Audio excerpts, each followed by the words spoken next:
And now we're going to continue our discussion of derivatives, and I'm going to tell you a little bit more, and then later on I'll tell you even more than that. But let's go into,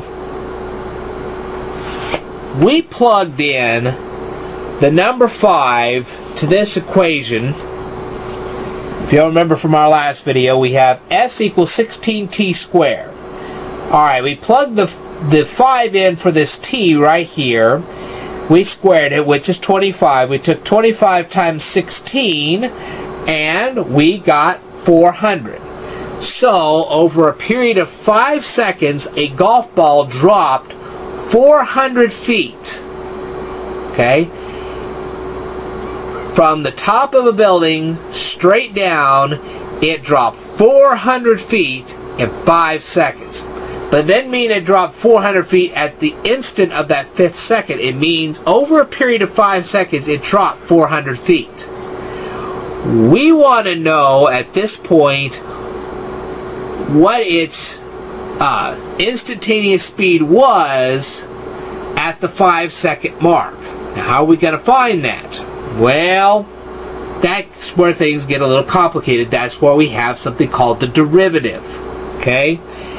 Now, can we find instantaneous speed? Eventually, yes. But it gets a little complicated. Let's say we're trying to find out how much distance the ball travels between the 5-second mark and the 6-second mark. Well, you say, well, we could just subtract 576 from 400 and find out how much it traveled between the 5th and the 6th second. But yes, we can. But let's take that 5th second between seconds 5 and 6 and divide it up into 10 equal parts. So now we have 5 seconds, 5.1 seconds, 5.2 seconds, 5.3 seconds, so on and so forth. If we plug in 5.1 into t squared right here, and we solve the equation, we get 416.16 feet. So in actuality, between the 5th second and 5.1 seconds, the ball has traveled an additional 16.16 feet.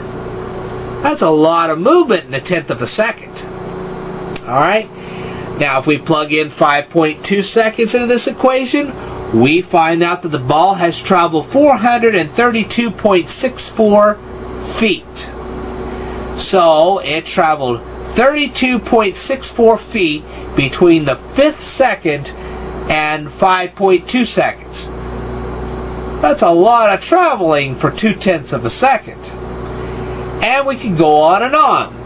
5.3 into this equation, and we get the result of 449.44. That means that the ball drops in 3/10 of a second. It drops 49.44 feet. That's a lot of distance. Alright, but what we're trying to find out is not how much the ball dropped in 3/10 of a second, or 2/10 of a second, or 1/10 of a second. We're trying to find the instantaneous speed of the ball at the 5-second mark. And that's where we're going to start with our derivatives. Okay? And I'm going to tell you the rest of this in a future video, so stay tuned.